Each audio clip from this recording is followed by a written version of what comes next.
آپ مقروض ہیں اور قرض دار آپ کو تنگ کر رہے ہیں، ہر وقت آپ کے دروازے پہ آ جاتے ہیں، اور جب بھی کوئی قرض لینے والا آپ کے دروازے پہ آتا ہے آپ کے سر میں درد شروع ہو جاتا ہے۔ آپ کے پاس بمشکل اپنے حالات کو، اپنے بچوں کو کھانا کھلانے کے پیسے نہیں، بمشکل آپ کی ضروریات پوری ہوتی ہیں، آپ ان کو قرض واپس کیسے کریں؟ تو ہر وقت آپ کے سر میں درد رہتا ہے، پریشانی رہتی ہے، ڈپریشن رہتا ہے، اور پیسوں کا بندوبست کیسے کریں یہ سوچ، یہ فکر رہتی ہے، اور قرض جن سے لیا ہے ان کا سامنا کیسے کریں یہ فکر رہتی ہے۔ بسم اللہ الرحمن الرحیم۔ السلام علیکم ورحمۃ اللہ وبرکاتہ۔ 7 دن میں قرض کے تمام مسائل حل۔ قرض چاہے کروڑوں کا ہو، یوں اترے گا جیسے تھا ہی نہیں، ایسی خوشحالی ملے گی جس کا تصور بھی نہیں کیا ہوگا۔ معزز سامعین کرام، مفتی کے وظائف چینل پر آپ کو خوش آمدید کہتے ہیں، اور مفتی عمران شاکر آپ کو ویلکم کرتا ہے، اور ہمیشہ کی طرح ہر وظیفے سے پہلے اجازت کی ضرورت ہوتی ہے، تو اجازت کے لیے کمنٹ سیکشن میں آمین لکھے گا اور ویڈیو کو لائک کر دیجئے گا۔ چلتے ہیں آج کے وظیفے کی طرف۔ وظیفہ بتانے سے پہلے بتا دوں کہ یہ وہ وظیفہ ہے جس کے ذریعے سے لاکھوں لوگوں کا قرض ادا ہوتے ہم نے دیکھا ہے۔ جو لوگ قرض ادا نہیں کر سکتے تھے، ہر وقت پریشان تھے، ایک آدمی میرے پاس آ کے اپنے دل کا حال دینے لگا، مفتی صاحب قرضہ لیا تھا، بیوی بیمار ہو گئی تھی، ایک جگہ جاب کرتا تھا، اپنے صاحب سے قرضہ لیا تھا، پھر کچھ دنوں کے بعد میرا بیٹا بیمار ہو گیا، بینک سے قرضہ لے لیا۔ اب حالات ایسے آ گئے کہ بینک والوں کو جب میں قرضہ واپس کرنے لگا تو کر نہیں سکتا تھا، انہوں نے میرا گھر فروخت نیلام کر دیا۔ اب میرے پاس گھر بھی نہیں ہے، کرائے کے گھر میں رہتا ہوں، اور کرائے کے گھر کے اندر بھی کرایہ دینے کے لیے میرے پاس پیسے نہیں ہیں، کئی میرے اوپر کرائے چڑھ گئے ہیں۔ تو اب حالات یہاں تک آ گئی ہے کہ گھر کا سامان بھی بیچ دیا، نوبت فاقوں تک آ گئی ہے۔ بڑا پریشان تھا بیچارہ، رو رہا تھا، روتے حالات سناتے وقت اتنا رو رہا تھا کہ میں آپ کو کیا بتاؤں، کسی کے حالات کو زبان سے ادا نہیں کیا جا سکتا۔ معزز سامعین کرام، ہم نے اس کو یہ وظیفہ بتایا، تو وظیفہ بتانے کے بعد ٹھیک ہم نے 5 مہینوں کے بعد ہمارے ساتھ وہ مل گیا، اچانک سامنے آ گیا۔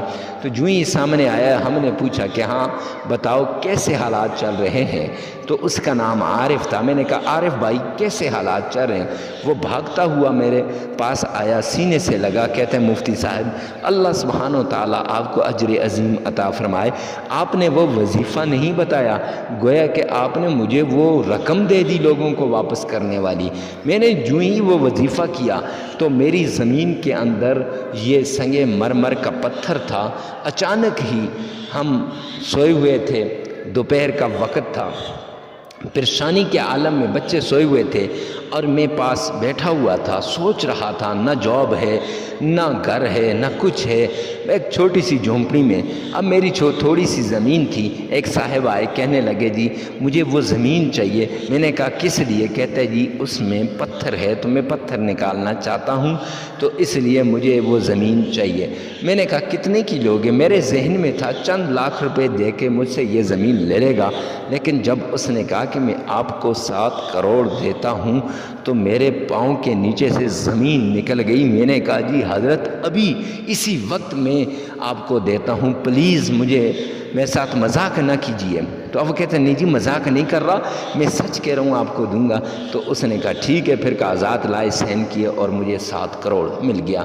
اب میں نے قرض بھی دے دیا، اور الحمدللہ میں صحیح طریقے سے زندگی بھی، گھر بھی بنا لیا، کاروبار بھی میرا چل گیا، اور زندگی بھی میں اچھے طریقے سے گزار رہا ہوں۔ تو 7 دن میں قرض کے مسائل ایسے حل ہوں گے گویا کہ قرض تھا ہی نہیں۔ تو معزز سامعین کرام، آپ بھی چاہتے ہیں نا کہ آپ کا قرض اتر جائے، تو آئیے نا اس وظیفے کو کیجئے۔ اب اکثر لوگ کہتے ہیں حضرت مفتی صاحب ہمیں جو وظیفہ دیا تھا، یا ہم نے فلاں چینل سے وظیفہ سنا تھا، فلاں پیر صاحب نے ہمیں وظیفہ بتایا، تو وہ وظیفہ اثر نہیں کیا۔ بڑے شوق سے بتاتے ہیں لوگ نا، تاکہ وہ کہتے ہیں کہ آپ بڑے مفتی ہیں، آپ بڑے پیر ہیں اور وہ چھوٹا ہے. میں نے کہا نہیں، ایسی بات نہیں ہے. قرآن پاک سب کا ایک ہے، قرآن کی طاقت سب کے پاس ایک ہوتی ہے، لیکن فرق صرف اتنا ہے کہ آپ نے اس وظیفے کو صحیح طریقے سے کیا نہیں. اب کیسے نہیں کیا؟ آپ نے چلتے پھرتے کیا ہوگا، باتیں کرتے ہوئے کیا ہوگا، شرائط کو پورے نہیں کیا ہوگا، اس لیے اس وظیفے نے ایسا نہیں کیا. تو شرائط سن لیجئے کہ پہلے وظیفہ کرنے سے کسی کو بتانا نہیں، دوسرا تنہائی میں وظیفہ کرنا ہے، تیسرا قبلہ رخ ہو کے کرنا ہے، چوتھا آپ نے پاک صاف ہو کے کرنا ہے، باوضو ہو کے کرنا ہے، پانچویں جب وظیفہ کریں کسی کے ساتھ گفتگو نہیں کرنی، کوئی آپ کے پاس بیٹھ کر گپ شپ نہ کر رہا ہو تنہائی میں.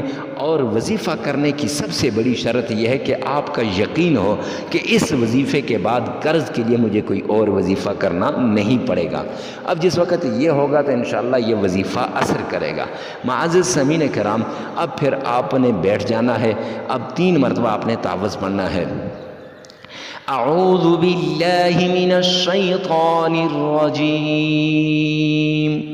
اب اگر تلفظ صحیح ہے تو ٹھیک، نہیں تو 1 مرتبہ اپنی زبان سے ادا کر لیں، 3 مرتبہ اسی ویڈیو سے آپ نے یہ تعوذ سن لینا ہے. پھر اس کے بعد 3 مرتبہ بسم اللہ الرحمن الرحیم پڑھ لینا ہے. اور پڑھ لیا، اگر تلفظ ٹھیک تو ٹھیک ہے، نہیں تو اسی میں سے 3 مرتبہ سن لیں اور 1 بار اپنی زبان سے ادا کر لیں.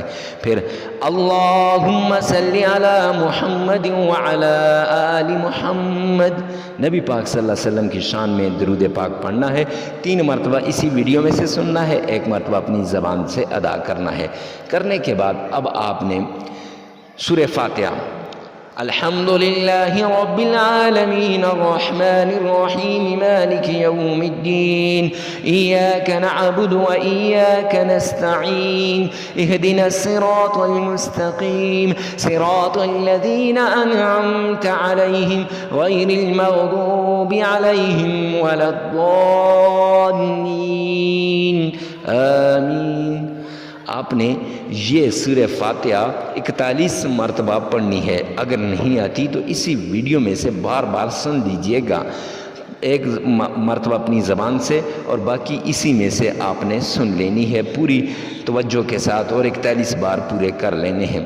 اس کے بعد اگر آپ کو سورہ فاتحہ آپ نے زبان سے تلفظ کے ساتھ صحیح نہیں ادا کی، اسی میں سے سنی ہے، تو پھر آپ نے یا رزاق یا فتاح یا رزاق یا فتاح 1000 بار پڑھنا ہے. اگر آپ نے سورہ فاتحہ ویڈیو میں سے سنی ہے تو اگر نہیں سنی، آپ نے خود پڑھی ہے سورہ فاتحہ، وظیفہ خود کیا ہے، تو یا رزاق یا فتاح کو آپ نے 313 مرتبہ پڑھنا ہے.